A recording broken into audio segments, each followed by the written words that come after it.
ನಾವು ಶಾಸಕರಾದಲ್ಲಿಂದ ಬೈಂದೂರನ್ನು ಸಮೃದ್ಧ ಬೈಂದೂರು ಮಾಡಬೇಕನ್ನುವಂಥ ಕಲ್ಪನೆಯಲ್ಲಿ ಒಂದಷ್ಟು ಸೇವಾ ಚಟುವಟಿಕೆ ಸರ್ವಿಸ್ ಆ್ಯಕ್ಟಿವಿಟಿ ಅಂತ ಹೇಳ್ಬೋದು, ಬೇರೆ ಬೇರೆ ದಾನಿಗಳಿಂದ ಕಂಪನಿಗಳ CSR ಫಂಡ್ನಿಂದ ಎಲ್ಲ ಮಾಡ್ತಾಯಿದ್ದೇವೆ. ಸೊ ಇವತ್ತು ಸಹಿತ ಅದೇ ಕಾರ್ಯಕ್ರಮದ ನಿಮಿತ್ತವೇ ತುರ್ತು ನಿಮ್ಮನ್ನೆಲ್ಲ ಒಂದು ಸತಿ ಬರಬೇಕಂತ ಹೇಳಿದ್ದು. ಕೊಲ್ಲೂರು ಜಾತ್ರೆ ಇತ್ತು, ಸೆಷನ್ನಿನ ಮಧ್ಯೆ ಬಂದಾಗಲೂ ಇದೊಂದು ಹೇಳಲಿಕ್ಕೊಂದು ಅವಕಾಶ ಇದೆ ಅಂತೇಳಿ ಸ್ವಲ್ಪ ನಿಮಗೆ ಗಡಿಬಿಡಿಯಲ್ಲಿ ಕರೆದಾಗ ಆಗಿರ್ಬೋದು. ನಾಡ್ದು 14ನೇ ತಾರೀಕು ಅಸಿಸ್ಟ್ ಟೆಕ್ ಅನ್ನುವಂಥ ಒಂದು ಸಂಸ್ಥೆ, ಅವರ ಕಡೆಯಿಂದ ನಾವೀಗ ಒಬ್ಬೊಬ್ಬರು ದಾನಿಗಳು ಒಂದೊಂದು ಸಂಸ್ಥೆಗಳು ಸಿಕ್ಕಾಗ ಅವ್ರು ಏನು ಕೊಡ್ತಾರೆ ಅದನ್ನು ನನ್ನ ಊರಿಗೆ ಸೆಟ್ ಮಾಡೋದು, ಇದು ನನ್ನ ಕೆಲಸ ಅಂತೇಳಿ ಅಂದ್ಕೊಂಡು ಮಾಡ್ತಾ ಇರುವಂಥದ್ದು. ಅಸಿಸ್ಟ್ ಟೆಕ್ ಅನ್ನುವಂಥ ಸಂಸ್ಥೆ ದಿವ್ಯಾಂಗರಿಗೋಸ್ಕರ, ವಿಕಲಚೇತನರು, ಹ್ಯಾಂಡಿಕ್ಯಾಪ್, ನಾವೇನೇನು ಹೇಳ್ತೇವೆ ಅಂಗವಿಕಲರು ಅಂತೇಳಿ ಹೇಳಿ ಅವರಿಗೋಸ್ಕರ ಕೆಲಸ ಮಾಡ್ತಾ ಇರುವಂಥ ಸಂಸ್ಥೆ. ಆ ಸಂಸ್ಥೆಯವರು ಅವರ ಜೊತೆಗೆ ಇನ್ನೊಂದಷ್ಟು ಸಂಸ್ಥೆಗಳು, ಸ್ಟಾರ್ಟಪ್ಗಳು, ಒಂದು 500 ಬೇರೆ ಬೇರೆ ಸಂಸ್ಥೆಗಳ ಟೀಮ್ ಅವರ ಚಟುವಟಿಕೆಯನ್ನು ನನ್ನ ಕ್ಷೇತ್ರದಲ್ಲಿರುವ ದಿವ್ಯಾಂಗರಿಗೆ ಉಪಯೋಗ ಆಗುವ ರೀತಿಯಲ್ಲಿ ಕೇಳ್ಕೊಂಡಿದ್ದೆ. ಅದರಲ್ಲಿ ಮುಖ್ಯವಾಗಿ ರೋಬೋಟಿಕ್ ಹ್ಯಾಂಡ್ ಅಂತೇಳಿ ಹೇಳಿ, AI ಹ್ಯಾಂಡ್, ನಮಗೆ ಮೊಣಕೈಯವರಿಗೆ ಕಟ್ಟಾದವರು, ಒಂದು ಕೈ ಇರುವವರು ತುಂಬ ಜನರನ್ನು ನೋಡಿರ್ತೇವೆ. ಕೆಲವೊಮ್ಮೆ ಅವ್ರು ಬೇರೆ ಬೇರೆ ಕಬ್ಬಿಣದ್ದು, ಪ್ಲಾಸ್ಟಿಕ್ಕಿದು, ಬೇರೆ ಬೇರೆ ಐಟಮ್ಸನ್ನು ಕೆಲವೊಮ್ಮೆ ಹಾಕ್ಕೊಂಡದ್ದು ನೋಡ್ತೇವೆ. ಅವರು ಆ ದಿವಸ ಮೆಜರ್ಮೆಂಟ್ ತೊಗೊಂಡು ಹೋಗ್ತಾರೆ. ಒಂದು ಕೈಗೆ 1.5 ಲಕ್ಷದಷ್ಟು ಮೊತ್ತ ಇರ್ತದೆ, ಅದೆಲ್ಲವನ್ನು ಅವರು ಉಚಿತವಾಗಿ ಕೊಡ್ತಾರೆ. ಆ ದಿವಸ ಅವರು ಬಂದು ಆ ಮೆಜರ್ಮೆಂಟ್ ತಗೊಂಡು ಅದರ ಕೆಪಾಸಿಟಿ ಏನು ಮಾಡ್ಬೋದು ಅನ್ನೋದು ನೋಡ್ಕೊಂಡು ಹೋಗ್ತಾರೆ. ಈ ರೋಬೋಟಿಕ್ ಹ್ಯಾಂಡಲ್ಲಿ ಬೆರಳುಗಳ ಚಲನೆಗೆ ಅವಕಾಶ ಇರ್ತದೆ. ಅವ್ರು ಥಿಂಕ್ ಮಾಡಿದಾಗೆ ಅದು ಬೆರಳುಗಳ ಚಲನೆ ಆಗ್ತದೆ. ಟೀ ಕಪ್ ಕುಡಿಬೋದು ಅಥವಾ ಸ್ಕೂಟರ್ ಡ್ರೈವ್ ಮಾಡ್ಬೋದು, ಇಂಥದ್ದೆಲ್ಲ. ಸೊ ಈ ಸಂಸ್ಥೆಯ ಕಾರ್ಯಕ್ರಮವನ್ನು ನಮ್ಮ ಊರಿನಲ್ಲಿ ಇಟ್ಟುಕೊಂಡು ಬೆಂಗಳೂರಿನಲ್ಲಿ ಒಂದು ಸರ್ತಿ ಮಾಡಿದ್ರು. ಅವರೊಂದು ಆದಿದ್ವಾರ್ ಆ್ಯಪ್ ಜಾಬ್ ಆ್ಯಪ್ ಅಂತೇಳಿ ಒಂದಿದೆ. ಅದರಲ್ಲಿ ಅವ್ರು ಹೇಳುವಂಥದ್ದು ಏನು ಕೇಳಿದರೆ, ಅಂಗವಿಕಲರು ಅಥವಾ ನಾವೇನು ದಿವ್ಯಾಂಗರು ಹೇಳ್ತೇವೆ ಅವರು ಸಹಿತ ಉದ್ಯೋಗ ಮಾಡುವಂತ ಆಗಬಹುದು. ಉದಾಹರಣೆಗೆ ಒಬ್ಬರಿಗೆ 2 ಕಾಲಿಲ್ಲ, 2 ಕೈ ಇಲ್ಲ ಅಂತ ಇಟ್ಕೊಳ್ಳಿ. ಅವ್ರು ಹೇಳೋದು ಒಂದು ಸಂಸ್ಥೆಯ ರಿಸೆಪ್ಷನಿಸ್ಟ್ ಆಗ್ಬೋದು. ಅವರು ಒಂದೇನೆಂದರೆ ಅವರಿಗೊಂದಷ್ಟು ಸ್ಕಿಲ್ ಕಲಿಸ್ಕೊಡ್ಬೇಕು. ಅವರಿಗೆ ಸರಿ ಇರುವಂಥ ಅಥವಾ ಬಾಯಿ, ಯೋಚನೆ, ಮಾತುಕತೆ ಅದೆಲ್ಲ ಚೆನ್ನಾಗಿದ್ದರೆ ಆ ಸಂಸ್ಥೆಯವರು ಸಹಿತ ಆ ಮಾನಸಿಕತೆ ರೆಡಿ ಆಗಬೇಕು ಅಂತ ಹೇಳೋದವರು. ಅವರ ಜೊತೆಗೆ ಒಂದು 500 ಸಂಸ್ಥೆಗಳಿದ್ದರು. ನಮ್ಮಲ್ಲಿನ ಸಂಸ್ಥೆಗಳು ಸಹಿತ ದಿವ್ಯಾಂಗರು ಕೆಲಸ ಮಾಡುವಂತೆ ಆ ಸಂಸ್ಥೆಯನ್ನು AIಗೆ ಬೇಕಾಗುವ ರೀತಿಯಲ್ಲಿ ಸೆಟ್ ಮಾಡ್ಕೋಬೇಕು, ಆಗ ಇದನ್ನು ಅವಕಾಶವನ್ನು ಮಾಡಿಕೊಡ್ಬೋದು ಅಂತೇಳಿ ಹೇಳುವಂಥದ್ದು ಹೇಳ್ತಾರೆ. ಯಾವಾಗಲೂ ಸಹಿತ ಒಬ್ಬ ಮನುಷ್ಯ ಅನ್ನೋದು ಪರಿಪೂರ್ಣ ಅಲ್ಲ. ನಾವು ಕಣ್ಣಿಗೆ ಕಾಣುವ ಹಾಗೆ ಸಂಪೂರ್ಣ ಅಂತ ಅಂದ್ಕೋಬೋದು. ಯಾವುದಾದ್ರೂ ಒಂದು ಕಮ್ಮಿ ಇರ್ಬೋದು. ಹೃದಯದ ಯಾವುದೋ ವ್ಯತ್ಯಾಸ ಇರ್ಬೋದು, ಶ್ವಾಸಕೋಶದ ವ್ಯತ್ಯಾಸ ಇರ್ಬೋದು, ಬ್ರೈನಿದ ವ್ಯತ್ಯಾಸ ಇರ್ಬೋದು, ಬುದ್ಧಿದ ವ್ಯತ್ಯಾಸ ಇರ್ಬೋದು, BP ಅಥವಾ ಶುಗರ್ ಇದೋ, ರಕ್ತದ ಸಮಸ್ಯೆ ಇರ್ಬೋದು. ಕಣ್ಣಿಗೆ ಕಾಣುವಾಗ ನಾವು ಅಂಗವಿಕಲರಲ್ಲ ಅಂತ ಹೇಳ್ಬೋದು. ಅದೇ ರೀತಿಯಲ್ಲಿ ಯಾವುದೋ ಒಂದು ಶರೀರದ ಒಂದು ಭಾಗ ಇಲ್ಲ ಅಂದ ತಕ್ಷಣ ಅದನ್ನು ಇನ್ಯಾವುದೋ ವ್ಯವಸ್ಥೆಯಿಂದ ಕಂಪ್ಲೀಟ್ ಮಾಡಿ ಅವ್ರಿಗೆ ಅಯ್ಯೋ ಪಾಪ ಕೈಯಿಲ್ಲ ಕಾಣ ಅಂತ ಕಂಬದಕ್ಕಿಂತ ಅವನೂ ಸಹಿತ ದುಡ್ಕೊಂಡು ಇನ್ನೊಬ್ಬರನ್ನ ಡಿಪೆಂಡ್ ಆಗದ ರೀತಿಯಲ್ಲಿ ಬದುಕು ಮಾಡಿಕೊಳ್ಳಲಿಕ್ಕೆ ಈ ಸಂಸ್ಥೆಗಳು ಕೆಲಸ ಮಾಡ್ತಾ ಇರೋದು. ನಮ್ಮ ಪುಣ್ಯಕ್ಕೆ ಆ ಸಂಸ್ಥೆ ಸಿಕ್ಕಿದೆ, ಆ ಸಂಸ್ಥೆಯವರು ಒಪ್ಪಿದ್ದಾರೆ. ಬಟ್ ಅವ್ರ ಕಂಡೀಷನ್ ಏನು ಕೇಳಿದರೆ, ನಾವು ಒಮ್ಮೆ ಬಂದಾಗ 500 ಜನರು ಜಾಬ್ ಇಂಟರ್ವ್ಯೂಗೆ ಬರುವಾಗ ಆಗಬೇಕು, ಕನಿಷ್ಠ 60 ಜನ ರೋಬೋಟಿಕ್ ಹ್ಯಾಂಡಿಗೆ ತಗೊಳ್ಳೋರಾಗಬೇಕು. ನಾವು ಬೆಂಗಳೂರಿಂದ ಬಂದಾಗ ಬಂದಷ್ಟು ಬಂದರು ಇದ್ದಷ್ಟಿದ್ರು ಅಂತ ಹೇಳಿದರೆ ಆಗೋದಿಲ್ಲ. ನಾವು ರಾಜ್ಯ ಮಟ್ಟದ ಸಂಸ್ಥೆ ಮತ್ತು ಇಷ್ಟು ಜನ ಸೈಂಟಿಸ್ಟು ಮತ್ತು ಇವರೆಲ್ಲೂ ಬರ್ತಾರೆ ಅಂತೇಳಿ ಹೇಳಿ. ಸೊ ನಾವು ಅವರು AI ಟೆಕ್ನಾಲಜಿ ಎಲ್ಲ ತೊಗೊಂಡು ಬರ್ತಾ ಇರೋದ್ರಿಂದ ನಮ್ಮ ಆಲೋಚನೆ ಏನು ಮಾಡಿದೆವು ಕೇಳಿದರೆ, ಇದಕ್ಕೆ ಸರಿಯಾದ ವೆನ್ಯೂ ಮತ್ತು ಅವರನ್ನು ಹ್ಯಾಂಡಲ್ ಮಾಡೋದು, ನಾಳೆ ಆ ಸಂಸ್ಥೆಯ ಜೊತೆಗೆ ಸಂಬಂಧ ಇಟ್ಕೊಳ್ಳಿಕ್ಕೋಸ್ಕರ ನಮ್ಮ ಹೆಮ್ಮೆಯ ಮಾಜಿ ಶಾಸಕರಾದಂಥ IM ಜಯರಾಮ್ ಶೆಟ್ಟರ ಕುಟುಂಬದವರು ನಡೆಸ್ತಾ ಇರುವಂಥ Moodalkatte engineering college, institute of technology, MIT ಮೂಡಲ್ಕಟ್ಟೆಯಲ್ಲಿ ಕಾರ್ಯಕ್ರಮವನ್ನು ಇಟ್ಟಿದ್ದೇವೆ. ಅಲ್ಲಿ ಅವ್ರಿಗೆ ಬೇಕಾದಂಥ ಎಲ್ಲ ವ್ಯವಸ್ಥೆಗಳನ್ನು ಮಾಡ್ತೇವೆ ಅಂತ ಹೇಳಿದ್ದಾರೆ. ಸೌಕರ್ಯಗಳಿದೆ.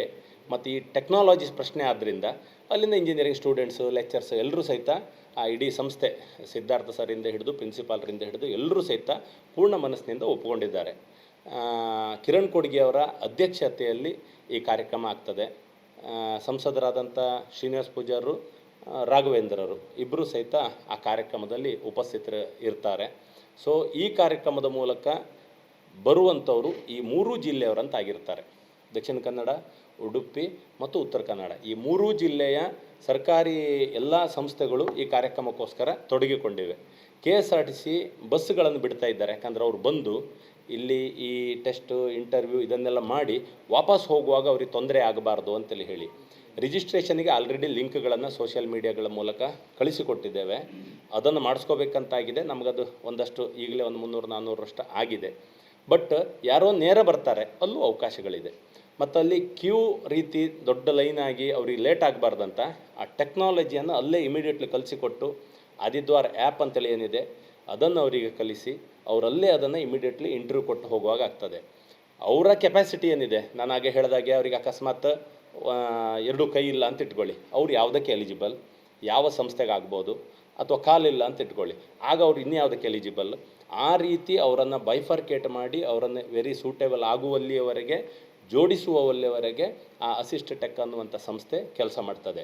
ಅಲ್ಲಿರುವವರು ಸಹಿತ ಯಾರ ಸಂಸ್ಥೆಯನ್ನು ಲೀಡ್ ಮಾಡ್ತಾ ಇದ್ದಾರೆ, ಪ್ರತೀಕ್ ಸರ್ ಅಂತೇಳಿ ಹೇಳಿ ಗುಜರಾತ್ನವರು, ಅದಾದಮೇಲೆ ರಮೇಶ್ ಸರ್ ಅಂತೇಳಿ ಹೇಳಿ ಕರ್ನಾಟಕದವರು, ಅವರು ಸಹಿತ ಅದರಲ್ಲಿರುವವರು ಒಂದಷ್ಟು ಜನ ಈ ರೀತಿ ಜೀವನದಲ್ಲಿ ನೊಂದು ಬೆಂದು ಅನುಭವಿಸಿ ಬಂದಂಥವರೇ ಇರೋದು.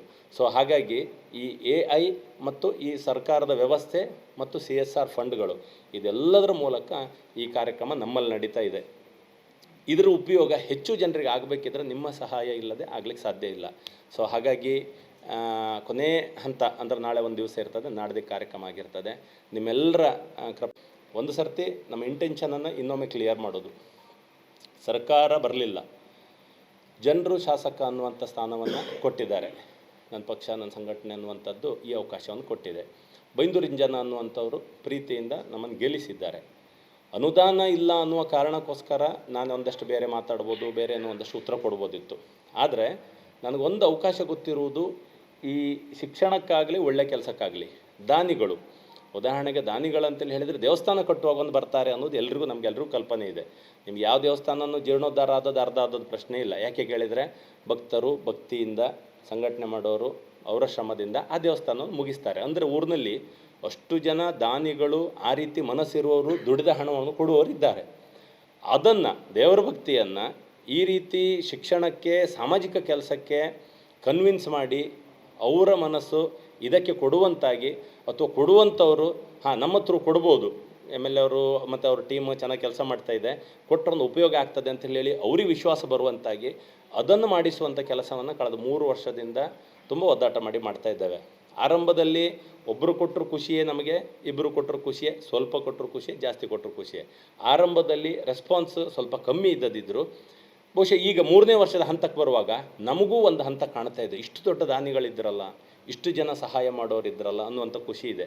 ಉದಾಹರಣೆಗೆ ಒಂದು ನಮ್ಮ ಅರುಣಾಚಲಂ ಕಾಲಸಂಕ ಅನ್ನುವಂಥದ್ದು ಆರಂಭದಲ್ಲಿ ಕಲ್ಪನೆ ಹೇಳಿದಾಗ ಒಂದು ದೇವಸ್ಥಾನಕ್ಕೆ ಕೊಡ್ಬೋದು, ಶಾಲೆಗೆ ಕೊಡ್ಬೋದು, ಕಾಲಸಂಕಕ್ಕೆ ದಾನ ಯಾರು ಅಂತ ಪ್ರಶ್ನೆ ಇತ್ತು. ಆದರೆ ಅರುಣಾಚಲಂ ಟ್ರಸ್ಟ್ ಅವರು ಬಂದು ಆರಂಭ ಮಾಡಿದಾಗ, ಲಾರಿ ಚಸ್ಸಿಯನ್ನೆಲ್ಲ ಉಪಯೋಗಿಸ್ಕೊಂಡು ಮಾಡುವಾಗ ಶುರು ಮಾಡಿದಾಗ, ಮೊದಲನೇ ಬ್ರಿಡ್ಜು ನಮ್ಮ ಎಡಮೊಗೆಯಲ್ಲಿ ರಾಂಪೈ ಜಡ್ನ ಬ್ರಿಡ್ಜ್ ಆದಾಗ 92 ವರ್ಷದ ನಾಣಿ ಅಣ್ಣ ಅನ್ನುವರು, ನಾನು ಸಾಯೋರಿಗೆ ಆಗೋದಿಲ್ಲ ಅನ್ನೋ ಅಂತ ಅಂದ್ಕೊಂಡಿದ್ದೆ, ಕೊನೆಗೂ ನನ್ನ ಕಣ್ಣು ಎದುರಿಗೆ ಒಂದು ಬ್ರಿಡ್ಜ್ ಆಯಿತು, ಅದು ದಾನಿಗಳು ಮಾಡಿಕೊಟ್ರು ಅನ್ನುವ ಮಾತು ಆ ದಾನಿಗಳಿಗೊಂದು ಎಷ್ಟು ಪರಿಣಾಮ ಆಗಿದೆ ಕೇಳಿದರೆ, ಅವ್ರು ಇವತ್ತಿಗೂ ವರ್ಷಕ್ಕೊಂದು 10 ಸರ್ತಿ ಬರ್ತಾರೆ, ಅವರೇ ವೆಹಿಕಲ್ ಡ್ರೈವ್ ಮಾಡ್ಕೊಂಡು ಬರ್ತಾರೆ. ನಮ್ಮ ತಂಡ ಆಯ್ಕೆ ಮಾಡಿಟ್ಟ ಸೇತುವೆಗಳನ್ನು ಅವ್ರು ಪುನಃ ಹೋಗಿ ನೋಡ್ತಾರೆ. ಅದರ ಅಗತ್ಯತೆ, ನಿಮಗೊಂದು ಬ್ರಿಡ್ಜ್ ಇರ್ತದೆ, ಭಾರಿ ದೊಡ್ಡ ಖರ್ಚಾಗ್ತದೆ, ಕೊನೆಗೆ 1 ಮನೆ 2 ಮನೆ ಇದೆ ಅನ್ನುವಾಗ ನಮಗೆ ಬೇಕು, ನಮಗೆ ಪ್ರತಿಯೊಬ್ಬನ ಮನೆಗೂ ಬೇಕು ಅಂತ ಆಗ್ತದೆ. ಚೇರ್ ತಗೊಳ್ಳ ಬಪ್ಪಗಳನಿಗೆ, ನಮಗೆ ಪ್ರತಿಯೊಬ್ಬ ಮನೆಗೂ ಬೇಕು ಅಂತ ಆಗ್ತದೆ. ಅವ್ರು ಯಾವಾಗಲೂ ದಾನ ಕೊಡುವವರು CSR ಕಂಪನಿಗಳು ಸಹಿತ ಅತಿ ಹೆಚ್ಚು ಮಕ್ಕಳಿರುವ ಶಾಲೆ ಕೊಡಿ, ಅತಿ ಹೆಚ್ಚು ಮನೆಗೆ ಉಪಯೋಗ ಆಗುವ ಕಾಲಸಂಕ ಕೊಡಿ, ಅವ್ರು ಕೇಳ್ತಾರೆ. ನಮಗೆ ಪ್ರತಿಯೊಂದು ಇಂಪಾರ್ಟೆಂಟ್. ಸರ್ಕಾರದ ಪ್ರಾಜೆಕ್ಟು ಹಾಗೆ ತಾನೆ, ಅಲ್ಲೊಂದು ದೊಡ್ಡ ಬ್ರಿಡ್ಜ್ ಆಗಬೇಕು, ಕಾಲಸಂಕ ಆಗಬೇಕು ಅನ್ನುವಾಗ ಎಷ್ಟು ಜನಕ್ಕೆ ಉಪಯೋಗ ಆಗ್ತದೆ ಅಂತ ಅದನ್ನು ನೋಡಲೂಬೇಕು. ಮತ್ತೆ ಯಾಕಂದರೆ ಇವತ್ತಿಗೂ ನನ್ನ ಕ್ಷೇತ್ರದಲ್ಲಿ ನಾನೇ ಕಂಪ್ಲೇಂಟ್ ಮಾಡಿಟ್ಟ ಬ್ರಿಡ್ಜ್ಗಳು ರಸ್ತೆಗಳು ಇದೆ. ಯಾರಿಗೋಸ್ಕರ ಮಾಡಿದ್ದೀರಿ? ಅಲ್ಲಿ ನೀರೇ ನಿಲ್ಲದ ಬ್ರಿಡ್ಜ್ಗಳಿದೆ, ಆ ಮನೆಗಳೇ ಇಲ್ಲದ ರಸ್ತೆಗಳಿದೆ, ಅಂಥದ್ದಾಗ್ತದೆ. ನಾನು ಯಾವಾಗಲೂ ಅದಕ್ಕೆ ಗ್ರಾಮ ಪಂಚಾಯತನ್ನು ಸಾರ್ವಜನಿಕರನ್ನು ಹೊಣೆ ಮಾಡ್ತಾನೆ, ಅಂಥದ್ದು ಕಂಡಾಗ ತಕ್ಷಣ ದೂರು ಕೊಡಿ ಮತ್ತು ಅದು ಉಪಯೋಗ ಆಗುವಾಗ ಮಾಡಿ ಅಂತ. ಈ ಎಲಿಜಿಬಿಲಿಟಿಯನ್ನು ಸರ್ಕಾರವೂ ಕೇಳ್ತದೆ, ದಾನಿಗಳು ಕೇಳ್ತಾರೆ. ಸೊ ಅಂಥ ಆಯ್ಕೆ ಮಾಡಿದಂಥ ಕಾಲು ಸಂಘಗಳಿಗೋಸ್ಕರ ಅರುಣಾಚಲಂ ಟ್ರಸ್ಟ್ನ ಅರುಣಾಚಲಂ ಸರ್ ಅವರ ಮಗ ರಮೇಶ್ ಅರುಣಾಚಲಂ ವರ್ಷಕ್ಕೆ 15 ಸರ್ತಿ ಬರ್ತಾರೆ. ಅವ್ರಿಗೆ ಖುಷಿ, ಕಮಲಶಿಲೆ ಬರೋದು, ಕೈ ಮುಕ್ಕೊಂಡು ಹೋಗೋದು, ಕೊಲ್ಲೂರಿಗೆ ಹೋಗೋದು, ದರ್ಶನ ಮಾಡೋದು, ಬಂದ ಸರ್ತಿ 4-5 ಬ್ರಿಡ್ಜನ್ನು ವೀಕ್ಷಣೆ ಮಾಡಿ ಕೆಲಸ ಶುರು ಮಾಡಿ ಅಂತ ಹೇಳಿ ಹೋಗೋದು. ಇಲ್ಲಿ ಒಂದು ಒಟ್ಟು CSRನಲ್ಲಿ ಒಂದು ಸ್ಟ್ರಕ್ಚರ್ ಅರ್ಥ ಮಾಡ್ಕೋಬೇಕು. ಜಸ್ಟ್ ನಮ್ಮ ಸ್ವಭಾವಕ್ಕೆ ಅದಿರೋದು, ಯಾರಲ್ಲಿಯೂ ಸಹಿತ ನಾವು ಕ್ಯಾಶ್ ಅಥವಾ ಮತ್ತೊಂದರಲ್ಲಿ ಹಣ ತಗೊಳ್ಳೋದಿಲ್ಲ. ಆ ಸಂಸ್ಥೆಗಳು ಅವರೇ ಬಂದು ಕಟ್ಟಿಕೊಟ್ಟು ಹೋಗುವುದು. ಮತ್ತು ಯಾವುದೇ ಸಂಸ್ಥೆಗಳು ಮಾಡಿದಲ್ಲಿ ನಮ್ಮದು ನೇಮ್ ಪ್ಲೇಟ್ ಮತ್ತೊಂದು ಇರುವುದಿಲ್ಲ. ನಮಗೆ ರೋಬೋಸಾಫ್ಟ್ ಅನ್ನುವಂಥ ಸಂಸ್ಥೆ ಹೆಚ್ಚು ಕಡಿಮೆ 1 ಕೋಟಿ ರೂಪಾಯಿ ಕೊಡ್ತು. ರೋಬೋಸಾಫ್ಟಿನ ನೇಮ್ ಪ್ಲೇಟ್ ಬ್ಯಾಡ್ಜ್ ಹಾಕ್ತೇವೆ ಬಿಟ್ಟರೆ ಶಾಸಕರು ತಂಡ ಅನ್ನುವಂಥ ಬೋರ್ಡ್ ಬರುತ್ತೆ ಬ್ಯಾಡ್ಜ್ ಇರುವುದಿಲ್ಲ. ನಮಗೆ ಅಗತ್ಯ ಇರುವುದು ಅಲ್ಲಿನ ಜನರಿಗೆ ಉಪಯೋಗ ಆಗಬೇಕಾದ್ದು ಮತ್ತು ಬೋರ್ಡ್ ಬ್ಯಾಡ್ಜ್ ಇರಬೇಕಾದ್ದು ಅವರದ್ದೇ. ಮತ್ತು ಅವರೇ ಖರ್ಚು ಹಾಕಿ ಅವರೇ ಕಟ್ಟಿಕೊಟ್ಟು ಹೋಗುವಾಗ ನಮಗೂ ಎಲ್ಲಿ ಒಂದು ಕಡೆ ಟ್ರಾನ್ಸ್ಪರೆನ್ಸಿ ಉಳಿಲಿ ಅಂತೇಳಿ ಹೇಳಿ ಸಂಸ್ಥೆಗಳು ಬಂದು ಉಪಯೋಗ ಆಯಿತು, ದಾನ ಮಾಡಿದರು ಅನ್ನೋದು ದಾನ ತಗೊಂಡವರಿಗೂ ದಾನ ಕೊಟ್ಟವರಿಗೂ ಅದರ ಸಂತೋಷದಲ್ಲಿ ಪಾಲಿರಬೇಕು. ಅದನ್ನು ನೋಡುವಂಥ ಯೋಗ ಭಾಗ್ಯ ನಮಗಿರಬೇಕು. ಸೊ ದೇವರು ಇಂಥದ್ದನ್ನು ತುಂಬ ಅವಕಾಶ ಕೊಟ್ಟಿದ್ದಾನೆ. ಇತ್ತೀಚೆಗೆ ನಮಗೆ ಒಂದು ಸಂಸ್ಥೆ ಸೈಕಲ್ಗಳ ವಿತರಣೆಗೆ ಒಪ್ಪಿಕೊಂಡಿತು. 3 ಗ್ರಾಮದಲ್ಲಿ ಸೈಕಲ್ ಕೊಟ್ಟರು. ಅವರು ಸೈಕಲ್ ಕೊಟ್ಟು ಹೋಗುವಾಗ ಆ ಮಕ್ಕಳ ಖುಷಿ, ಆ ಪೋಷಕರ ಖುಷಿ, ಆ ಶಾಲೆಯ ಖುಷಿ, ಇದನ್ನು ಕಾಣುವಾಗ ಯಾರು ದಾನ ಮಾಡಲಿಕ್ಕೆ ಬಂದಿದ್ದಾರೆ ಅವ್ರ ಕಣ್ಣಲ್ಲಿ ಬರುವ ನೀರು, ಅವರಿಗೆ ಒಂದು ಸರ್ತಿ ಭಾವುಕರಾಗೋದು, ಇಷ್ಟು ಖುಷಿ ಪಡ್ತಾರ ಮಕ್ಕಳು ಅಂತೇಳಿ ಮುಂದಿನ ವರ್ಷ ಇನ್ನೂ ಸ್ವಲ್ಪ ಹೆಚ್ಚು ಮಾಡ್ತೇವೆ ಅನ್ನೋದು, ಇದೆಲ್ಲವೂ ಸಹಿತ ನಮಗೊಂದು ಸಂತೋಷದ ಒಂದು ಜೀವನದಲ್ಲಿ ಒಂದು ಯೋಗ. ಇದು ಮೂಕಾಂಬಿಕಾ ಕೊಟ್ಟದ್ದು. ಬೈಂದೂರಿನಲ್ಲಿ ಇಂಥ ಕೆಲಸ ಮಾಡೋದು, ಇಂಥವರನ್ನು ಜೋಡಿಸೋದು ಅಂತ ಅಂದ್ಕೊಳ್ತಾ ಇದ್ದೇವೆ. ಸೇವಾಧಾಮ ಅನ್ನುವಂಥ ಸಂಸ್ಥೆ ಬೆನ್ನುಮೂಳೆ ಮುರಿದವ್ರ ಬಗ್ಗೆ ಚುನಾವಣೆ ನಂತರ ನಿರಂತರ ಮಾತಾಡ್ತಾ ಬರ್ತಿದ್ದೆವು. ಸ್ಪೈನಲ್ ಕಾರ್ಡ್ ಪೆಟ್ಟಾದವರು, ಅಡಿಕೆ ಮರ ಹತ್ತಿ ಬಿದ್ದವರು, ಎಲೆಕ್ಟ್ರಿಕ್ ಕಂಬ ಹತ್ತಿ ಬಿದ್ದವರು, ಸೈಕಲ್ ಬೈಕ್ ಕಾರಿನಲ್ಲಿ ಆಕ್ಸಿಡೆಂಟ್ ಆದವ್ರು ಎಲ್ಲರೂ ಸಹಿತ ಒಮ್ಮೆ ಬೆನ್ನುಮೂಳೆ ಪೆಟ್ಟಾದರೆ ಆಮೇಲೆ ಮಲ್ಕೊಂಡಿರ್ತಾರೆ 10 ವರ್ಷ 20 ವರ್ಷ 30 ವರ್ಷ ಮನೆಯಲ್ಲೇ ಇದ್ದರು. ಮರ ಕಳ್ಸತ್ತೆ ಆಕ್ಸಿಡೆಂಟ್ ಆದಮೇಲೆ ಎದ್ದೇ ಇಲ್ಲ. ಎಷ್ಟು ವರ್ಷ ಆಯಿತು? 20 ವರ್ಷ ಆಯಿತು ಅನ್ನೋರಿದ್ದರು. ಅವರಿಗೊಂದು ರಿಹ್ಯಾಬಿಲಿಟೇಷನ್ ಸೆಂಟರ್ ಬೈಂದೂರಿನಲ್ಲಿ ಮಾಡಬೇಕು ಅಂತ ಹೊರಟಾಗದಲ್ಲ ಆಗೋದು ಹೋಗೋದಾ ಗೌರ್ಮೆಂಟ್ ಇಲ್ಲ ಅಂತೇಳಿ ನಮ್ಮ ಹತ್ರ ಇತ್ತು. ಆದರೆ ಅದನ್ನು ಮಾಡುವ ವ್ಯಕ್ತಿ ಯಾರು ವಿನಾಯಕರಾವ್ ಸರ್ ಇದ್ದಾರೆ, ಅವ್ರಿಗೆ ಬನ್ನಿ ಬೈಂದೂರಿಗೆ ನಾವು ವ್ಯವಸ್ಥೆ ಮಾಡ್ತೇವೆ ಅಂದಾಗ ನಾನು ತುಂಬ ವರ್ಷದಿಂದ ಬೇರೆ ಕಡೆ ಪ್ರಯತ್ನ ಮಾಡ್ತಾ ಇದ್ದೇನೆ, ಎಲ್ಲಿಯೂ ವ್ಯವಸ್ಥೆ ಆಗೋದಿಲ್ಲ, ಮಾಡ್ತೇವಂತ ಹೇಳ್ತೀರಿ ಆಮೇಲೆ ಅರ್ಧದಲ್ಲಿ ಆಗ್ತದೆ, ತುಂಬ ಜನ ಈ ರೀತಿ ಮಾಡಿದ್ದಾರೆ ಅಂತೇಳಿ ಹೇಳಿದ್ದಿದೆ. ಆದರೆ ಅವರೊಂದು ಬಂದು ಹೇನ್ಬೇರ್ನಲ್ಲಿ ಒಂದು ನಿಂತು ಹೋದ ಶಾಲೆ, ಶಿಕ್ಷಣ ಇಲಾಖೆಯ ಕಂಡೀಷನ್ ಪ್ರಕಾರ ನಾಳೆ ಶಾಲೆ ಓಪನ್ ಮಾಡಿದ್ರೆ ಆ ಶಾಲೆಯನ್ನು ಕೊಡಬೇಕು. ವೋಟಿಂಗ್ ಬೂತ್ ಇರ್ತದೆ, ಬೂತ್ಗಳನ್ನು ಪ್ರೊವೈಡ್ ಮಾಡಬೇಕು. ಹಾಳು ಬಿದ್ದ ಶಾಲೆಯನ್ನು ಸರಿ ಮಾಡಿ ರೆಡಿ ಮಾಡಿ ಕೊಡ್ತೇವೆ ಅಂತ ಹೇಳಿ ಆದಮೇಲೆ ರೆಡಿ ಮಾಡಿ ಇವತ್ತಿಗೆ ಅಲ್ಲಿಗೆ ಪೇಷಂಟ್ಗಳು ಟ್ರೀಟ್ಮೆಂಟ್ ಸ್ಟಾರ್ಟ್ ಆಗಿದೆ. ಪೂಜೆ ಮಾತ್ರ ಆಗಿದೆ, ಉದ್ಘಾಟನೆ ಇನ್ನೊಮ್ಮೆ ಆಗಬೇಕು. ಸೊ ಬೆಡ್ಡಲ್ಲಿ ಮಲಗಿ 10-20 ವರ್ಷ ಆದವರು ವೀಲ್ ಚೇರಲ್ಲಿ ಕೂತು ತನ್ನ ಬದುಕನ್ನು ತಾನೇ ನಡೆಸ್ಕೊಂಡು ಹೋಗುವಲ್ಲಿವರೆಗೆ ಆ ಸಂಸ್ಥೆಯ ಜವಾಬ್ದಾರಿ ಇರ್ತದೆ. ಪೂರ್ತಿ ಉಚಿತ ಮಾಡಬೇಕು, ಇನ್ನೊಂದಷ್ಟು ಜನರ ಸಹಾಯ ಸಹಕಾರ ಬೇಕು, ಅದಾಗ್ತದೆ. ನಾವು 300 ಟ್ರೀಸ್ ಅಂತೇಳಿ ಹೇಳಿ ಶಾಲೆಗಳಿಗೋಸ್ಕರ ದಾನಿಗಳ ಸಂಪರ್ಕ ಅಂತ ಶುರುವಾದಾಗ ಆರಂಭದಲ್ಲಿ ನಮ್ಮ ಕೃಷ್ಣಮೂರ್ತಿ ಮಂಜರು, ಷಡಕ್ಷರಿ ಸರ್, ನಮ್ಮ ಕಾರಂತರು, ಒಂದಷ್ಟು ಜನ ಒಂದೊಂದು ಶಾಲೆ 2 ಶಾಲೆ, ನಮ್ಮ ಕೃಷ್ಣಮೂರ್ತಿ ಮಂಜರು 7 ಶಾಲೆಯನ್ನು ಮುಂಚೆ ನನಗಿಂತ ನಾನು ಕಲ್ಪನೆ ಹೇಳೋ ಮೊದಲೇ ಅದನ್ನು ಶುರು ಮಾಡಿಕೊಂಡಿದ್ದರು. ಅವರು ಸಹಿತ ಒಂದಷ್ಟು ಜನಕ್ಕೆ ಪ್ರೇರಣೆ ಆಗಲಿ ಶುರುವಾದರು. ಇವತ್ತಿಗೆ ಒಂದು ಹೆಚ್ಚು ಕಡಿಮೆ ಒಂದು 80 ಶಾಲೆಗಳು ಒಬ್ಬರಲ್ಲ ಒಬ್ಬರು ಒಂದಲ್ಲ ಒಂದು ವಿಷಯಗಳ ಮೂಲಕ 300ರಲ್ಲಿ 80 ಶಾಲೆಗಳು ಕವರ್ ಆಗಿದೆ. ನಾನು ಕೇಳ್ಕೊಳ್ಳೋದು ಬೈಂದೂರಿನ ಜನರಲ್ಲಿ, ಬೈಂದೂರಿನ ಯಂಗ್ಸ್ಟರ್ಸ್ಗಳಲ್ಲಿ, ಎಲ್ಲರೂ ಕಂಪೆನಿಗಳಲ್ಲಿದ್ದೀರಿ, ಉದ್ಯೋಗದಲ್ಲಿದ್ದೀರಿ. ಒಂದು ವಿಷಯ ಗೊತ್ತಿರಬೇಕಾದ ನಿಮಗೆ, ನಿಮ್ಮ ಕಂಪೆನಿ ನಿಮಗೆ ಸ್ಯಾಲ್ರಿ ಕೊಡೋದು ಮಾತ್ರ ಅಲ್ಲ, ನಿಮಗೆ ಉದ್ಯೋಗ ಕೊಡೋದು ಮಾತ್ರ ಇಲ್ಲ, ನಿಮ್ಮ ಕಂಪೆನಿ ಸಹಿತ CSR ಕೊಡ್ತಾ ಇದೆ. ಒಂದೇ ಒಂದು ಪ್ರಶ್ನೆ ನೀವು ಕೇಳಲಿಲ್ಲ, ಅವ್ರು ನಿಮ್ಗೆ ಕೊಡಲಿಲ್ಲ. ನೀವು ಯಾವ ಕ್ಷಣದಲ್ಲಿ ಅವ್ರು ಕೇಳ್ತೀರಿ, ಸರ್ CSR ನಮ್ಮೂರಿಗೆ ಒಂದು ಕೊಡ್ಬೋದಾ? ನಿಮ್ಮ ಕಂಪೆನಿಯಲ್ಲಿ ಒಬ್ಬ CSR ಹೆಡ್ ಇರ್ತಾರೆ, ಅದಕ್ಕೊಬ್ಬರು ಮ್ಯಾನೇಜರ್ ಇರ್ತಾರೆ, ಅವ್ರ ಹತ್ರ ಕೊಡ್ಬೋದಾ ಕೇಳಿದರೆ ಕೊಡಿ ಅಂತ ಹೇಳ್ತಾರೆ. ಬಟ್ ಅಧಿಕೃತತೆಗೋಸ್ಕರ DC ಲೆಟ್ರೋ MLA ಲೆಟ್ರೋ ಇನ್ಯಾವುದು ಕೇಳ್ಬೋದು, ನಾವು ಕೊಡ್ತೇವೆ. ಸೊ ಯಾವಾಗ ಈ 300 ಟ್ರೀಸ್ ಕಲ್ಪನೆ ಬೆಳಿಲಿಕ್ಕೆ ಶುರುವಾಯಿತು, ಇವತ್ತೆಲ್ಲ ಶಾಲೆಗಳು ಒಂದು ಹಂತಕ್ಕೆ ಮಾಡಲಿಕ್ಕೊಂದು ದಾರಿ ಸಿಕ್ತು. ಸರ್ಕಾರ ಮಾತ್ರ ಡಿಪೆಂಡ್ ಆಗೋದಲ್ಲ ಅನ್ನೋದನ್ನು ಅಲ್ಲಿನ HM, ಅಲ್ಲಿನ SDMC, ಅಲ್ಲಿಯ ಮುಖಂಡರು ಎಲ್ಲರೂ ಸಹಿತ ಪ್ರಯತ್ನ ಮಾಡ್ತಿದ್ದಾರೆ. ಇವತ್ತು ನನಗೂ ಸಹಿತ ಮಾಹಿತಿ ಇಲ್ಲದೆ ಆ ಶಾಲೆಯಲ್ಲಿ ಒಂದು ಕಾರ್ಯಕ್ರಮ ಆಗ್ತಾ ಉಂಟು, ಅಲ್ಲೊಂದು CSR ಫಂಡ್ ಇದೆ ಅನ್ನೋ ಒಂದು ಬಂದಿದೆ ಅಂತ ಹೇಳುವಾಗ ನನಗೆ ಖುಷಿ, ಒಳ್ಳೆಯದಾಯ್ತು, ಅದು ಮೂಮೆಂಟ್ ಆಗಲಿ ಅಂತೇಳಿ ಹೇಳಿ. ಇದೇ ನಮ್ಮ ಬೈಂದೂರಿನ ಮಾದರಿ ಶಾಲೆ ಅಂತೇನಿದೆ, ಅದಕ್ಕೆ ರೋಬೋಸಾಫ್ಟ್ ಸಂಸ್ಥೆ 1 ಕೋಟಿವರೆಗೆ ಖರ್ಚು ಮಾಡುವಂಥ ಬೇರೆ ಬೇರೆ ಪ್ಲ್ಯಾನ್ ಇಟ್ಕೊಂಡಿದೆ. ಈ ರೀತಿ 10 ದಾನಿಗಳು ಮತ್ತು ಸಂಸ್ಥೆಗಳಿಂದ ನಾವೊಂದು ಪ್ರಯತ್ನ ಮಾಡ್ತಾ ಇದ್ದೇವೆ. ನನ್ನ ಕೆಲಸ ಈ ವ್ಯವಸ್ಥೆಗಳಿಗೆ ಕೋಆರ್ಡಿನೇಟ್ ಮಾಡೋದು. ನಿಮಗೆ ದೇವಿ ಪ್ರಸಾದ್ ಶೆಟ್ಟರು, ನಾರಾಯಣ ಹೃದಯಾಲಯ, ಅವ್ರ ಹತ್ರ ಹೋದಾಗ ಅವರೊಂದು ಮಾತು ಹೇಳಿದರು, ನೀವು ರಾಜಕೀಯ ಮುಖಂಡರು ಬಂದು ಕೇಳಿದರೆ ನಮಗೆ ಖುಷಿ ಅಂತ ಹೇಳಿದರು. ಯಾಕೆ ಕೇಳಿದೆ, ನಾವು ಕೊಡುವಾಗ ತೊಂದರೆ ಮಾಡೋದೇ ರಾಜಕೀಯದವರು. ಒಂದು ಊರಿಗೆ ಕೊಡಬೇಕಂತ ಹೇಳಿದರೆ ಕೊನೆಗೆ ಅದು ಸಸೂತ್ರ ಮಾಡಿ ಬರಲಿಕ್ಕೆ ಆಗೋದಿಲ್ಲ. ಆ ಆಕ್ಷೇಪ ಈ ಆಕ್ಷೇಪ, ಅವ್ರನ್ನ ಯಾಕೆ ಕರೀಲಿಲ್ಲ, ಇವ್ರನ್ನ ಯಾಕೆ ಕರೀಲಿಲ್ಲ ಅಂತೇಳಿ ಹೇಳಿ. ಆದರೆ ನೀವಾಗೆ ಬಂದುಬಿಟ್ರೆ ನಮಗೆ ಆ ಸಮಸ್ಯೆ ಮುಗೀತು, ಸೀದಾ ಬಂದು ನಾವು ನಿಮ್ಮೂರಲ್ಲಿ ಏನೋ ಒಂದು ಮಾಡ್ಬೋದು ಅನ್ನುವಂಥ ಮಾತು ಹೇಳಿದರು. ದೇವ್ರ ದಯೆಯಿಂದ ಈ ವಿಷಯದಲ್ಲಿ ಬೈಂದೂರಿನಲ್ಲಿ ಅದು BJP, ಕಾಂಗ್ರೆಸ್ಸು ಮತ್ತೊಂದು ಯಾವ ಪ್ರಶ್ನೆಯೂ ಇಲ್ಲದೆ CSR ಚಟುವಟಿಕೆಗೆ ಕಣ್ತುಂಬಿ ಮನಸ್ಸು ಪ್ರಾಮಾಣಿಕವಾಗಿ ಎಲ್ಲರೂ ಸಪೋರ್ಟ್ ಮಾಡ್ತಾ ಇದ್ದಾರೆ. ತುಂಬ ಜನ ಫೋನ್ ಮಾಡಿ ಹೇಳಿದ್ದಿದೆ, ನಮ್ಮಲ್ಲೊಂದು ಮಾಡಿ, ಇಲ್ಲ ನಮ್ಮಲ್ಲೊಂದು ಕಂಪೆನಿ ಇದೆ ಅಂತೇಳಿ ಹೇಳಿ. ಅದಕ್ಕೆ ಪೂರಕವಾಗಿ ನನ್ನ ತಂಡ, ಪಕ್ಷದ ಮುಖಂಡರು, ಸಮೃದ್ಧ ಬೈಂದೂರು ಅಂತೇಳಿ ನಾವೇನು ಟೀಮ್ ಅಂತೇಳಿ ಮಾಡಿದ್ದೇವೆ, ಆ ಟೀಮು, ಇನ್ನು ಯಾವುದ್ಯಾವುದೋ ಟ್ರಸ್ಟ್ಗಳು, ಯಾಕಂದರೆ ಕೆಲವೊಮ್ಮೆ ಟ್ರಸ್ಟ್ ಕೇಳ್ತಾರೆ, ಮತ್ತೊಂದು ಕೇಳ್ತಾರೆ, ಎಲ್ಲರೂ ಸಹಿತ ಈ ವಿಷಯಗಳನ್ನು ತುಂಬ ಚೆನ್ನಾಗಿ ಮಾಡ್ಕೊಂಡು ಹೋಗ್ತಾ ಇದ್ದಾರೆ. ಕೇವಲ ಉಡುಪಿಯಲ್ಲಿ ಮಾತ್ರ ಇದ್ದಂಥ ಯಕ್ಷಗಾನ ಕಲಾರಂಗದವರು, ಅವರು ಬೈಂದೂರಿಗೆ ಬರಬೇಕು ಅಂತ ಕೇಳ್ಕೊಂಡಾಗ ಅವರ ಕಂಡೀಷನ್ಗಳನ್ನು ಹೇಳಿದರು, ಶಿಕ್ಷಕರ ಕೊರತೆ ಹೇಳಿದರು. ಆದರೂ ಸಹಿತ ಬರ್ತೇವೆ, ನಿಮ್ಮ ಕಾಳಜಿ ಇರೋದಾದ್ರೆ ಬರ್ತೇವೆ ಅಂತ ಹೇಳಿದರು. ಇವತ್ತು ಹೆಚ್ಚು ಕಡಿಮೆ ಬೈಂದೂರಿನ ಸರ್ಕಾರಿ ಹೈಸ್ಕೂಲು 19 ಸರ್ಕಾರಿ ಹೈಸ್ಕೂಲ್ ಇದೆ, ಹೆಚ್ಚು ಕಡಿಮೆ 18 ಪ್ರೈವೇಟೆಲ್ಲ ಸೇರಿಸಿ ಒಂದು 18 ಹೈಸ್ಕೂಲ್ಗಳಲ್ಲಿ ಇವತ್ತು ಯಕ್ಷಗಾನ ಕ್ಲಾಸ್ ಆಗ್ತಿದೆ. ಕ್ಲಾಸ್ ಮಾಡಿ ಅವ್ರದ್ದೊಂದು ಪ್ರದರ್ಶನ ಇಟ್ಟು ವರ್ಷಕ್ಕೊಂದು ಕಾರ್ಯಕ್ರಮ ಮಾಡಿ ಮುಗಿಸ್ತಾ ಇದ್ದಾರೆ. ಪಾಪ ಅವ್ರ ಶಿಖರ ಸಂಬಳ ಮತ್ತೊಂದು ಎಲ್ಲವೂ ಅವರಿಗೆ ಒಂದಷ್ಟು ಬರ್ಡನ್ ಇರ್ತದೆ. ಕೊಲ್ಲೂರು ದೇವಸ್ಥಾನದಿಂದ ಅವರಿಗೆ ಸಪೋರ್ಟನ್ನು ಆ ಟೀಮಿನಿಂದ ಕೊಟ್ಟಿದ್ದಾರೆ. ಸೊ ಇದೆಲ್ಲ ಸೇರಿಸಿ ಯಕ್ಷಗಾನ ಅನ್ನುವಂಥದ್ದು ಆಗ್ತಾ ಹೋದಾಗ ಮಕ್ಕಳಿಗೆ ಎಷ್ಟು ಸಂಸ್ಕಾರ ಬರ್ತದೆ, ಲ್ಯಾಂಗ್ವೇಜ್ ಎಷ್ಟು ಇಂಪ್ರೂವ್ ಆಗ್ತದೆ, ಕಲ್ಚರ್ ಎಷ್ಟು ಇಂಪ್ರೂವ್ ಆಗ್ತದೆ.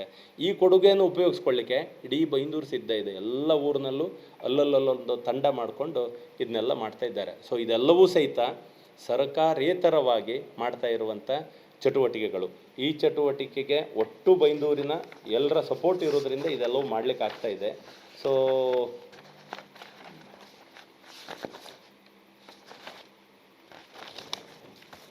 ಮೊನ್ನೆ ನಾವು ಬೈಂದೂರು ಉತ್ಸವದಲ್ಲಿ ಸ್ಟಾರ್ಟ್ ಮಾಡಿದೆವು.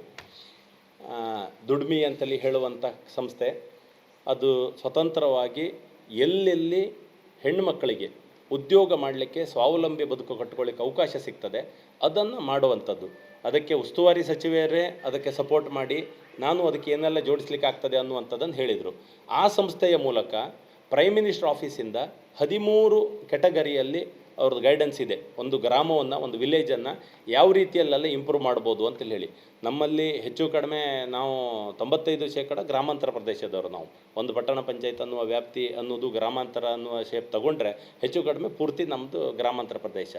ಇಲ್ಲಿ ಇದಿಷ್ಟಕ್ಕೂ ಸಹಿತ ರೂರಲ್ ಡೆವಲಪ್ಮೆಂಟಿಗೆ ಏನು ಬೇಕು ಅನ್ನುವಂಥದ್ದನ್ನು ಪ್ರೈಮ್ ಮಿನಿಸ್ಟರ್ ಆಫೀಸಿನ ಗೈಡೆನ್ಸ್ 13 ಕೆಟಗರಿಯಲ್ಲಿ ಒಂದು ಕೆಟಗರಿ ಟೂರಿಸಮ್ ಅಂತೇಳಿ ಹೇಳಿ. ಸೊ ಅದಕ್ಕೆ ಸಂಬಂಧಪಟ್ಟ ಒಂದು NGOದವ್ರು ಬಂದಿದ್ದರು, PM ಆಫೀಸಿಂದ ಒಟ್ಟು ಪ್ಲ್ಯಾನ್ ತಗೊಂಡು ಬಂದಿದ್ದರು. ಅವರದ್ದು ಈ ತಿಂಗಳಲ್ಲಿ ಕ್ಯಾಂಪ್ ಫಿಕ್ಸ್ ಆಗಿತ್ತು. ಈಗ ಬೇರೆ ಬೇರೆ ವಿಷಯಕ್ಕೋಸ್ಕರ ಮುಂದಿನ ತಿಂಗಳಂತ ಇಟ್ಕೊಂಡಿದ್ದಾರೆ.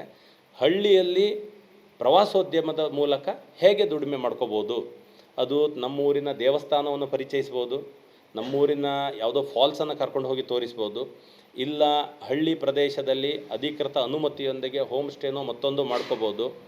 ಹಳ್ಳಿ ಪ್ರದೇಶದ ಊಟ ತಿಂಡಿಯನ್ನು ನೋಡಲಿಕ್ಕೆ ಅಧ್ಯಯನಕ್ಕೆ ಬರುವವರು ಅಂತಿದ್ದಾರೆ. ಇದೆಲ್ಲವನ್ನು ಒಂದು ಸಂಸ್ಥೆ ಕಲಿಸಿಕೊಡ್ತದೆ. ಬುಕ್ಕಿಂಗ್ ಅವರೇ ತಗೋತಾರೆ, ಇಲ್ಲಿ ಕಳಿಸ್ತಾರೆ. ಬಟ್ ಇಲ್ಲಿ ಕರ್ಕೊಂಡು ಹೋಗಲಿಕ್ಕೆ ಗೈಡಿಂದ ಹಿಡಿದು ಎಲ್ಲವೂ ಸಹಿತ ಇಲ್ಲಿಂದ ಬೇಕಾಗ್ತದೆ. ಈ ಟೂರಿಸಮ್ ಕ್ಯಾಂಪ್ ಅಂತೇಳಿ ಹೇಳಿ ಒಂದು ನಾವು ಜೋಡಿಸ್ತಾ ಇದ್ದೇವೆ. ಆ ಕ್ಯಾಂಪಿಗೆ ಒಟ್ಟು ಸಂಜೀವಿನಿ ಸಂಘಗಳು ಮತ್ತೊಂದಷ್ಟರಿಂದ ಸೇರಿಸಿ ಅವರೆಲ್ಲರೂ ಸಹಿತ ಈ ಕ್ಯಾಂಪಿಗೆ ಬಂದರೆ ಅಲ್ಲಿ ಒಂದಷ್ಟು ದುಡಿಮೆಗಳಾಗ್ತದೆ. ಇದೆಲ್ಲವೂ ಸಹಿತ ಈ ರೀತಿ ದಾರಿಯ ಮೂಲಕ ಆರ್ಥಿಕ ಚಟುವಟಿಕೆ ಮತ್ತು ಸ್ವಾವಲಂಬಿ ಬದುಕು ಅನ್ನುವಂಥದ್ದನ್ನು ನಾವು ಮಾಡ್ಕೋಬೇಕು ಅಂತ ಇರುವುದು. ಕಳೆದ ಸರ್ತಿ ನಾವೊಂದು ದೇವಿ ನೆಲೆ ಅಂತೇಳಿ ಒಂದು ಕಾರ್ಯಕ್ರಮ ಮಾಡಿದೆವು. ತೀರಾ ಅಶಕ್ತರು, ಅವ್ರ ಹತ್ರ ಮನೆ ಅನ್ನುವಂಥದ್ದು ಇಲ್ಲ, ಕಟ್ಟಿಕೊಳ್ಳಿಕ್ಕೆ ಅವರಿಂದ ಸಾಧ್ಯ ಇಲ್ಲ. ಆ ರೀತಿ ನಮ್ಮ ಮನೆ ದೇವಿ ನೆಲೆ ಅಂತೇಳಿ ಹೇಳಿ ಮಾಡಿದೆವು. ನಮ್ಮ ಕಾರ್ಯಕರ್ತರು ಪ್ರತಿ ಗ್ರಾಮದಲ್ಲಿ ಹುಡುಕಿದಾಗ 8-10 ಮನೆಗಳು ಆ ರೀತಿ ಕಂಡು. ಅವ್ರ ಮನೆಯಲ್ಲಿ ಒಂದು ತಾಯಿ ಮತ್ತು ಮಗ ಇಬ್ಬರೇ ಇರ್ತಾರೆ, ದುಡಿಲಿಕ್ಕೆ ಕಷ್ಟ, ಶಾಲೆನ ಕಷ್ಟ ಅಂತೇಳಿ ಹೇಳಿ ಅದು ಗುರುತಿಸಿದ ಮೇಲೆ ನಾವು ಒಂದಷ್ಟು ಗ್ರಾಮದಲ್ಲಿ ಬೇರೆ ಬೇರೆ ದಾನಿಗಳಿಂದ ಆ ರೀತಿ ಮನೆ ಕಟ್ಟಿಕೊಡುವಂಥ ಕೆಲಸವನ್ನು ಮಾಡಿಸ್ಲಿಕ್ಕೆ ಶುರು ಮಾಡಿದೆವು. ಸೊ ಇದಿಷ್ಟು ಅದನ್ನು ಮಾಡುವಾಗಲೇ ಗೊತ್ತುಂಟು ಅಷ್ಟು ಕಷ್ಟದವರು ಇದ್ದಾರೆ ಅಂತೇಳಿ ಹೇಳಿ. ಇಂಥದ್ದೆಲ್ಲ ಚಟುವಟಿಕೆಯನ್ನು ಮಾಡ್ಕೊಂಡು ಹೋಗಲಿಕ್ಕೆ ಒಟ್ಟು ನನ್ನ ಕ್ಷೇತ್ರದ ಜನರು, ಮುಖಂಡರು, ಕಾರ್ಯಕರ್ತರು, ಪ್ರಮುಖರು, ಪತ್ರಕರ್ತರು ಎಲ್ಲರ ಮಾರ್ಗದರ್ಶನದಲ್ಲಿ ಮಾಡ್ಕೊಂಡು ಹೋಗ್ತಾ ಇದ್ದೇವೆ.